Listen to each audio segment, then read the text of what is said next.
It is Crossover Thursday here on the Locked On Podcast Network, so you know what that means. That means that Locked On Broncos gets to sit down with your boy Q, host of the Locked On Raiders podcast. We preview the biggest stories for each team. We look at the key matchups, including Patrick Surtain versus Davante Adams, and what do the Broncos need to do to win? You get that and much more on today's brand new episode, Locked On Broncos. You are Locked On Broncos, your daily Denver Broncos podcast. Part of the Locked On Podcast Network. Your team every day. The Denver Broncos travel on the road to take on the Las Vegas Raiders. AFC West Divisional showdown here in Week 4. And it is Crossover Thursday, Locked On Broncos and Locked On Raiders, where we're going to break down the biggest story for each team heading into Sunday's matchup. We're going to look at the key matchups involved that Raiders fans and Broncos fans need to pay attention to. And we're going to talk about, respectively, from the Locked On Broncos and the Locked On Raiders side, what these teams need to do, respectively, in order to come out on top on Sunday with a victory. I'm Cody, Roark of Locked On Broncos, joined alongside by Sayre, Bedinger, co-host of Locked On Broncos, and we're crossing it over with Locked On Raiders host, your boy Q. He's our boy Q, and Broncos country loves Q. They really do. And it's kind of a rarity, Q, that Broncos fans like a Raiders personality, but they love you, my man, and I'm excited to break down this matchup with you, and I know Broncos fans are excited to hear a Raiders perspective on this as well. Yeah, man, it's going to be good times. I'm looking forward to another game, looking forward to this Division West opponent, this AFC West opponent, and obviously with Russell Wilson, the new addition, that's going to be that adds a little bit more fuel to the fire. So should be a lot of fun, man. The crossover is always fun to get together with you and the rest of the Bronco fan base. With that said, let's get to what the biggest story of this game is. Sayre, start things off from the Broncos side of things here. What is one of the biggest stories for the Denver Broncos this week heading into Sunday's matchup against the Las Vegas Raiders? Cody, I look at this game and I'm excited to see how these pass rushes do. I mean, we talk about the biggest additions of the offseason, arguably in the entire NFL. Russell Wilson to the Broncos, Davante Adams to the Raiders. But at the same time, these two teams both made some big moves off the edge as well. Chandler Jones to the Raiders, obviously, and the Broncos picking up Randy Gregory in free agency. To me, those are two of the arguably maybe top 10 biggest moves made in the entire offseason as well. And this game is going to be critical from their perspective because that's kind of been the issue, right? For each of these teams, it's been, can the Raiders offensive line find consistency this season with kind of all the moving parts that they had before the year started? And for the Denver Broncos, the same is kind of true, right? On that right side of the offensive line, Quinn Miners, his status in question, and then obviously Cam Fleming filling in for who knows who was supposed to be the starting right tackle at this point. So the Broncos pass rush and the Raiders pass rush, I feel like that's the biggest area to watch in this game for sure. Yeah, no, I can agree with that 100%, right? And so far, Max Crosby's been everything that Max Crosby was supposed to be, but Chandler Jones has not showed up to the party yet, and so it's been 3 games and he has no sacks and only a handful of pressures. So I do think that looking at Denver's pass rush, which has been excellent, between Bradley Chubb and Randy Gregory, big time pickup with Randy Gregory. Can the Raiders offensive line hold up? But, can the Raiders defensive line, like you mentioned, the edge rushers, can they actually hold up their end of the bargain and get some pressure on Russell Wilson? And all on top of that, keep him inside the pocket, because he's a guy that's going to get a little loose and get wiggly, even though I know it's been a big conversation with the Broncos fans. It's something he hasn't done yet, right? Something that they're kind of trying to eliminate or slow him down. You guys obviously know a lot better than me, but it'll be interesting, man, to see exactly how Russell Wilson operates in the pocket, outside the pocket, and how the edge rushers for both teams really attack this game. Well, and Q, you touched on one of the biggest stories for this Denver Broncos team heading into Sunday's matchup. Can Russell Wilson and the Broncos offense get things going? Now, right now, through 3 weeks, the Raiders defense, they've struggled in the red zone. They've struggled with allowing quarterbacks to throw through the air there. But anytime these two teams face off against each other, we haven't seen them with Russell Wilson, but every time we've seen them face off, it's always a slugfest. And to be honest with you, though we talk about rivalry, it really hasn't been a rivalry for quite some time because the Raiders have kicked the Broncos' rear end very consistently. They did it in Denver last year when Rich Bisaccia took over during the week when John Gruden was, dismissed from the team. and then they just couldn't beat the Raiders in Vegas. They've had a very, very hard time, and the Broncos offense really struggled against San Francisco, who's a really legitimate defense, by the way. But I think the element is, you mentioned it, the pass rushers with Max Crosby. He's got 2 sacks on the season for this Raiders football team. And this is not the game where you want, if you're a Broncos fan, you don't want Chandler Jones to come alive on the other side opposite of him. So that is one of the biggest stories for the Broncos here. But Q, when you look at this Las Vegas Raiders team, what is the biggest story for them coming into this matchup? I think it's really what's their identity, right? Because I think that through 3 games, none of us, including myself, could tell you what their identity is. Is it throw the ball to Davante Adams a bunch of times and let him go ahead and do what he does? Is it, try to be balanced and get other guys involved like they did last week with Mac Hollins having a big game? Is it run the rock, which they haven't really done too much of, consistently? So I don't think that they have the actual identity of this team. It's something that I talked about even last week when they played Tennessee. Like, can you establish who you're going to be? I talked to former Raider great Eric Allen earlier this week, right after that Tennessee Titans game, and he said, Q, they don't have an identity yet, right? And so that's something that former players are noticing, that not yet they've been able to put their finger on exactly who this team wants to be. I think Josh McDaniels is a hell of a head coach as far as, a hell of a play caller, let's put it like that. He wasn't a hell of a head coach in Denver, but I think his play calling ability is fantastic, right? And so I thought that was going to be a big strength of the Raiders offense this year. And so far it hasn't panned out. Doesn't look like there's a big rhyme or reason to what he's calling right now. And, he's consistently told us that he's looking for balance. He's trying to not get behind too many in the game and too many points like they did last week, getting down 24 points to Tennessee and having to battle back. And then it takes some of the game away. So there's been a lot of different elements that have gone into it, but they're just not clicking on all cylinders right now. So maybe this is the game. You know how it is when teams haven't won a game yet. I always feel like they're the most dangerous team in the league because they want to win badly. So they pull out all the stops. I don't know if this is the game that they get right and figure out who they are offensively. But until they do, man, I think it's going to be a struggle. So for me, the storyline is, what is your identity? How can you find your identity? And when are you going to get that thing rolling? Yeah, and you talk about get-right games. I mean, I feel like Josh Jacobs has one of those against the Denver Broncos every single year, and it kind of reminds people, hey, this is why we drafted him in the first round, right? He's that guy from Alabama again.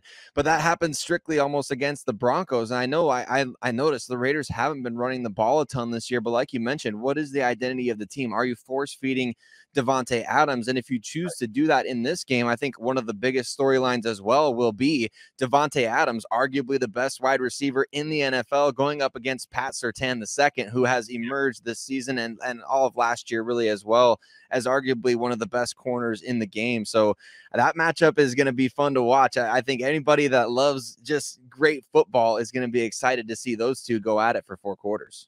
I agree 100%. And so that's why I kind of look at it and think maybe, it's a game where Davante gets targeted because you have to target him, right? I mean, I think he gets targeted. He's got a touchdown in every game so far this season.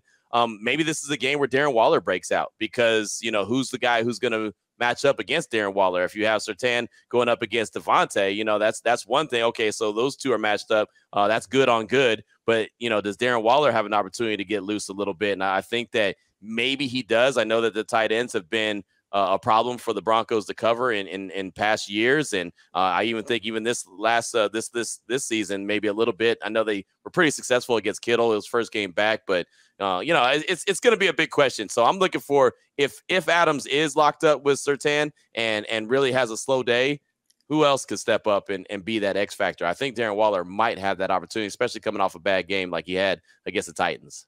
That's just a preview of some of the matchups for Sunday's game against the Denver Broncos and the Las Vegas Raiders AFC West Divisional Showdown. Q, Sayre, and myself, we're going to preview some of the matchups, including why Patrick Surtain versus Davante Adams is must-see TV. We'll get to that coming up here in just a moment. But before we do that, let me tell you about betonline.net, the sponsor of today's episode. Locked On Broncos, Locked On Raiders, crossover Thursday here on the Locked On Podcast Network. Betonline.net is your number one source for football betting info this season. You can find all the latest player developments, team matchups, news, podcasts, and in-depth articles and analysis on every game that you can find. And as always, BetOnline remains your continued source for all your sport wagering information with live betting and up-to-the-minute scores for every sport out there. The fastest and the easiest way to check in on all your favorite games and events, including MLB, MMA, boxing, and golf. So head to betonline.net or use your mobile device to learn more today. BetOnline, where the game starts. as we continue on with this Locked On Broncos, Locked On Raiders crossover Thursday special episode here on the Locked On Podcast Network. Just want to say thank you so much to everybody tuning in, making Locked On Broncos or Locked On Raiders your first listen of the day every single day, free and available everywhere you get your podcast or available on YouTube as well. Sayre, Q, looking at this game, I mean, there's a multitude of matchups. When we talked about the offseason on paper, what we were looking forward to seeing when we had the ultimate AFC West Divisional crossover with this team and with both of these teams, with some of the additions that they've made. Q, I want to start things off with you. When we look at this game on Sunday, what is one of the bigger matchups you have your eyes on from a Locked On Raiders perspective against the Denver Broncos? I'm really looking at the Raiders offensive line versus the Broncos defensive line. I think that is the biggest strength right there of the Broncos is those two guys screaming in off the edges. You know, I actually asked head coach Josh McDaniels on Wednesday about the running game, and maybe this is a game that you have to rely on the run and lean on it a little bit heavier to try to slow those guys down. You know, I mean, that's how much I think that's going to be important. Bradley Chubb is phenomenal when he's healthy, and he's healthy. Right. I mean, so he's just that guy. And Randy Gregory, I mean, I was in Texas for a long time, covered him while he was with the Cowboys. As long as he's not suspended or he's not injured, he's phenomenal as well. And he's neither right now. Right. He's a hell of a player. So I just look at those two guys and say, man, one's going to go up against Colton Miller and one's going to go up against Other. Most likely Other is going to be Thayer Munford, who's a 7th round pick out of Ohio State. And look, he played well last week. I say well, but he's a 7th round pick, right? And you're asking him to go up against a premier edge rusher. And so that's going to be a difficult challenge for him to stand up to. So I think that there's going to need to be some help. You know, if it's a tight end staying in the chip, if it's a running back staying in the chip, or as I mentioned to Josh McDaniels, maybe the run game. So these guys can't pin their ears back and continue to go. And the one thing that he said to me that stood out the most was the biggest problem is the Broncos are so stinking good on first down defense. Right? That first down defense, a lot of times the Broncos don't allow that other team, whoever they're playing, their opponent, to get positive yards on first down, which causes them to be in 2nd and long, 3rd and long, which is what? A passing down, right? That turns them into a passing down, and that makes those guys on the edge say, okay, I smell the blood in the water. Let's go get it. So the Raiders have to stay ahead of the chains, and I know that's easier said than done. I'm not in the game. I ain't got to worry about getting drilled, right? I'm good. But the Broncos defense, that's what they've been thriving on. And again, I don't have to tell you guys, you know that, but that first down, the Raiders have to stay in front of the chains. They can't have 2nd and long, 3rd and long. If they do, it could be a very long day at the office. Part of me is feeling that what we will see from Josh McDaniels, Derek Carr in this offense is on first down, they're just going to go play action to open things up. They're going to try to get positive yards to them because that's going to soften the defense up a little bit. But you're right. The Broncos defense has been stout with Bradley Chubb, Randy Gregory, and even DJ Jones. He's in concussion protocol this week, though, so we'll see what his status may be for Sunday. But Mike Purcell, veteran defensive lineman, is coming off of a terrific game against the San Francisco 49ers where he manhandled the interior of the 49ers offensive line, which is a really odd sight to see, expecting it from, one of the NFL's best rushing offenses in the league. We'll see how things open up there. But Sayre, from a Locked On Broncos perspective, what is a matchup that you have that you're looking forward to seeing against the Las Vegas Raiders on Sunday? Well, I think it's just the inverse of what Q just talked about. The Broncos offensive line against that Raiders pass rush. And I know that maybe right now it's heavily on Max Crosby's shoulders to be that productivity consistently off the edge. But that's really where the Broncos' arguably weakest area of the offensive line is, with Cam Fleming at that right tackle position. We've seen a couple of times, and obviously, if you grade on the Nick Bosa curve, you're gonna not gonna have the best game out there. But at the same time, I mean, Max Crosby is one of the premier guys. Cody, as many times as we talked about him in the offseason, I love Max Crosby's game, and I do. That's one of those guys that just watching the game, you kind of hold your breath anytime the quarterback snaps the ball. And Russell Wilson, he has had times this season where, like you mentioned, the narrative is like, why is Russ not running, or why is he not doing the things that we're so used to him seeing in terms of creating plays when the pocket breaks down? He did a little bit of that against the 49ers at the end of the game, but that's really, to me, one of those number one areas. How quickly is Max Crosby going to get off that edge? How are the Broncos going to chip and help and do those different types of things? Because Albert Okwuegbunam hasn't been much help in that regard this year, and other tight ends when they're on the field, like the Broncos, it's just unpredictable at this point. So it's one of those things that's like, man, that matchup is going to be absolutely critical as the Broncos struggle to find any offensive success, is watching how Cam Fleming does at right tackle going up against Max Crosby.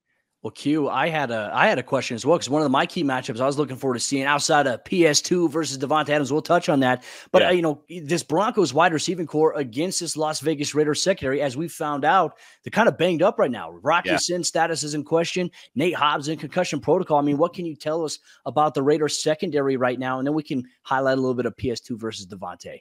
It's a lot of questions right now. Like you said, Nate Hobbs, I mean, there's nothing he can do. He's in concussion protocol, so he's just got to ride that out until he clears. And so far, Andre James, the center, he was in concussion protocol week 1. He hasn't returned yet. Hunter Renfrow was in concussion protocol last week. He hasn't returned yet. So most likely, Nate Hobbs probably won't play on Sunday, which is bad for the Raiders. That's the best corner that they have, bar none. It's not even close. He's the best corner that they have on the roster. So that's a big hit. So if you don't have him, you have Amik Robertson, who finally picked up his first interception a couple weeks ago against the Cardinals. That was his first career interception. He's been with the team for a few years now. You have Rocky Sin, like you said, he practiced today in a limited fashion. So that's, I guess, good, but he is banged up, as you mentioned. And then you have Sam Webb, undrafted free agent, a guy coming from a D2 school. I mean, he's earned his roster spot. He's tall, he's long. He's kind of one of those typical Seattle Seahawk type defensive backs, the lengthy Richard Sherman type guys when they had the Legion of Boom. Not saying he's a Legion of Boom guy, but he's kind of looks like he has the body type of those guys. So, I mean, it's thin, man. It's thin pickings right now as far as the secondary goes. So that could be a long day. I know, obviously, there's going to be Jerry Jeudy. He's out there. Cortland Sutton's out there. I mean, there's weapons out there for Russ. And the Raiders, their secondary right now is a question. Trayvon Merrick on the back end, he's been dealing with a hip injury. He hasn't played since week 1. He's practiced the last couple days in limited fashion, so maybe he's out there. The saving grace that I think for the safeties at least is Jerron Harmon, the old veteran, man. He's been in the league about 10, 11 years. He's like, he just knows what to do, right? He knows where to be, how to make plays, how to come through clutch. So that's the saving grace. So if Trayvon Merrick can't go on the back end, I feel good with Harmon out there, but the corners, man, there's definitely a lot of questions as far as the corners go. Well, let's go rapid fire right here. I'll highlight Patrick Surtain real quick, and you can give me a little insight on Davante Adams. Patrick Surtain, week 3, covering Brandon Ayuk, Deebo Samuel, was targeted a total of 6 times, allowed 0 receptions. Technical standpoint there, will probably face his biggest test of his career against Davante Adams, the arguable best wide receiver in the league. A lot of players said, hey, he's one of the best route runners. His release, he knows how to stack against, on top of routes there. But the last couple of weeks, he struggled after having 10 catches, 141 yards against the Chargers week 1. He struggled a little bit the last couple of weeks, and he's mentioned that he's frustrated. What's the story here with this matchup between these two guys here? Well, it depends on if, he's able to get multiple targets from Derek Carr. It's not the fact that he hasn't been open. It's just the fact that the targets haven't come as often, right? Josh McDaniels is calling the offense. Derek Carr is trying to throw it to where he believes that coach wants him to throw it. So, it's kind of been one of those, damned if you do, damned if you don't. You throw it to him too many times like you did in week 1. Then everyone's saying, oh, you're targeting him. You're forcing it to him. Then you don't force it to him enough. Then it's like, hey, wait a minute. You got Davante Adams, force it to him. So, I mean, it's one of those catch-22 type conversations. I think you're going to see plenty of targets Davante Adams' way. The guy is just incredible on the line of scrimmage, what he's able to do. And I know Surtain is fantastic. I was a big fan of his coming out of Alabama. He's just that guy. He's going to be one of the best DBs in the league, I do believe. I think it's going to be a fun chess match, right? I think he's going to win a little bit. I think Davante is going to win a little bit. I think ultimately this game comes down to the other guys. Can the other guys win? Can Waller win? Can a Mac Hollins win? Can Josh Jacobs get going? And then on the other side, how much can the defense get to the quarterback? How much will they rattle Derek Carr? Will he be off his mark? I mean, there's a lot of, I feel like, chess moves that are going to be made in this game. But Patrick Surtain and Davante Adams, that's definitely going to be must-watch TV. So many things to go into this matchup on Sunday between these two teams in an AFC West Divisional showdown. How can the Broncos or how can the Raiders win? We give our respective answers coming up here in just a moment. But let me tell you about the sponsor of today's episode, Locked On Broncos, Locked On Raiders, crossover Thursday on the Locked On Podcast Network. This is good friends over there at Brightco, and it's the best jewelry insurance in the business today. Now, you've probably seen the videos that Brightco has released. We've seen different situations where a guy has proposed his fiance on a pier. He He goes to put the ring on her finger. She drops it or he drops it and it gets lost forever. You don't want to be that guy. That would not be fun. So here's the lesson. You don't want to be that guy, and you certainly don't want it splattered all over the internet for everybody to see to make fun of you on Twitter. The guys at Brightco Jewelry Insurance will make sure that you get a replacement for the full value of that ring, no matter if it's lost, stolen, or you just can't figure out what happened to it. Go to bright.co/locked-on. It's the fastest, easiest, and cheapest way to cover your butt with the best jewelry insurance in the business. And it's something that the Los Angeles Chargers are hoping that they can find at some point, but we doubt it over here in the Locked On Broncos, Locked On Raiders side of things.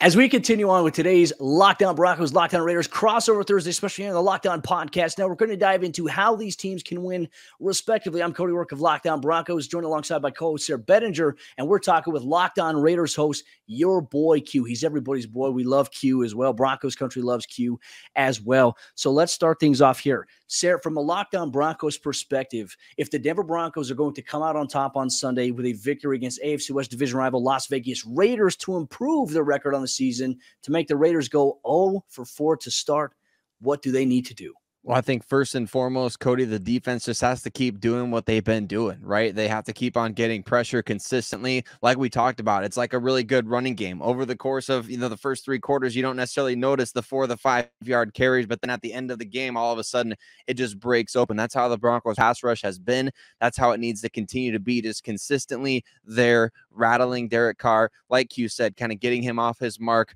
early. And the offense, Cody, we know, first couple of games, we saw them move the ball between the 20s really well, couldn't punch it in the red zone. And then the third game against the 49ers, they couldn't move the ball between the 20s. They finally get one into the red zone and punch it in with Melvin Gordon there. They got to find something on offense in this game. They've got to start looking like they were supposed to with Russell Wilson at quarterback, right? I mean, maybe not necessarily 40, 45 points like everybody was dreaming we could do against the Houston Texans or whatnot, but at the same time, finding an offense that looks like, oh, wow, this is the Russell Wilson Broncos offense that I expected. I think in order to end this streak against the Raiders, which has been going back since 2015, right? Losing on the road against the Raiders, it's been a brutal streak. So they're going to have to be firing on all cylinders. Like you said early on, the Raiders being 0-3 means absolutely nothing in this game in terms of just going up head-to-head against each other. It's a divisional matchup against 2 teams. And I mean, my goodness, that's exactly what the Broncos need desperately right now, for not just the team, but for the fan base to see that offense looking like we thought it could be. Q, from a Locked On Raiders perspective, what do the Raiders have to do on Sunday in order to get their first win of the season and avoid going 0-4? Well, I'll tell you, most importantly, what they need to do is play 4 quarters. They need to play a full game. You can't play a half a game and think you're going to win in the NFL consistently. And last season, they were able to squeak out a lot of victories. They had a lot of come from behinds, a lot of walk-offs. That's something that you can't count on. So far this season, they haven't played one complete game, not against the Chargers, not against the Cardinals, not against the Titans. They were up 20-0 against the Cardinals week 2, and then gave up 29 points in the second half in overtime. Took a L. They were down like 24-10 at halftime with the Titans in week 3, and then came storming back and then lost, 24-22, shut out the Titans in the second half. So if your defense could play that solid one half to another half, great. But you've got to do it for 4 full quarters, and your offense has got to come out clicking. So they've got to put together 4 full quarters of football. And on top of that, their offense has to find their identity. Talked about that earlier in the show. They just haven't established it yet.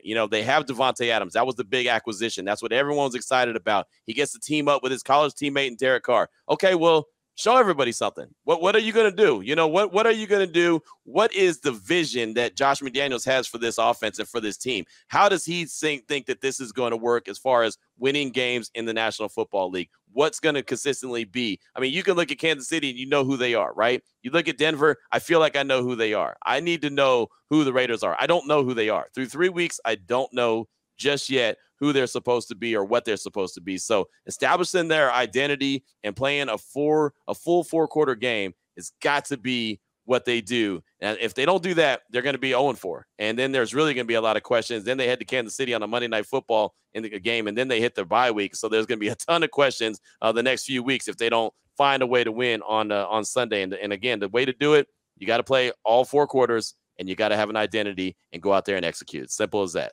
You just described how I was feeling about the Broncos offense. They can't find, you can't just have this fourth quarter magic. When you're struggling, you have to find a way to piece it together consistently. And that's something I think from a lockdown Broncos perspective, if they can find a way to get the offense going, you mentioned the injuries in the secondary right now. If Russell Wilson and company can take advantage of those injuries and get some big chunk plays through the air, Courtland Sutton's been a big part of that. He's had 49.7% of their targeted air yards through the first 3 weeks of the season, which is unbelievable. But now that Jerry Jeudy, who was dealing with a rib injury last week, played in that game, maybe he's a little more comfortable this week. Albert Okwuegbunam on the tight end. KJ Hamler maybe getting a little bit more involved this week as well will be a huge storyline for this Broncos football team. And can they punch it in the red zone when they find themselves in an opportunity against a Raiders defense that's currently right now in the bottom 10, allowing 80% of their opponents to score in red zone opportunities this season? The Broncos offense dead last in red zone opportunities in terms of being able to convert it. So it kind of balances each other out there, and we'll see how it goes. Something's got to give on Sunday.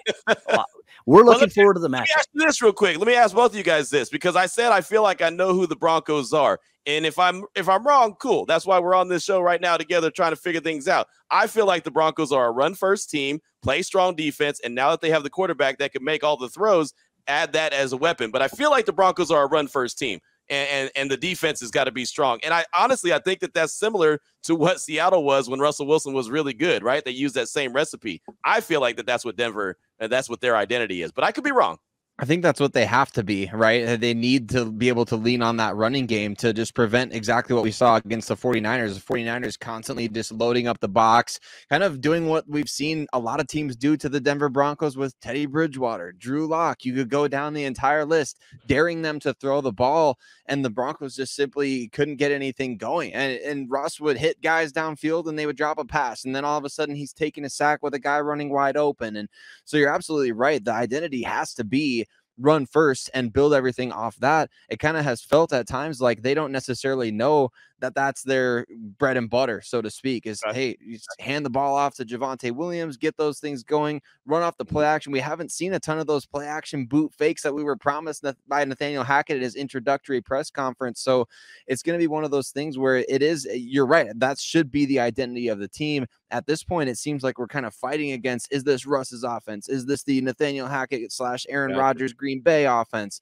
And all of those different things combined with injuries and all penalties and all that stuff has kind of led us to think like, well, what is it then? What is it supposed to be? Because we know what on paper it's supposed to be, but on the field, we're seeing something completely different. It's a wild, wild west, and it's certainly played out that way, especially when we look at the Chargers, too. Like, Chargers are banged up, so, like, from a Raiders and Broncos perspective, I mean, the AFC West right now, it's still, like, it's not closed. I think it's still fairly wide open this early on in the season, so it's going to be a fun matchup on Sunday. I'll be traveling to Allegiant Stadium to cover the game from a Broncos perspective. I know Q covers it from a Raiders perspective at Allegiant Stadium as well. Looking forward to catching up with my guy in person. But with that said, thank you so much to everybody in Broncos country, Raiders Nation, for tuning into today's Crossover Thursday special here on the Locked On Podcast Network. Make sure you check out these teams' respective feeds every single day, free and available everywhere you get your podcasts or on YouTube. We'll see you after the game.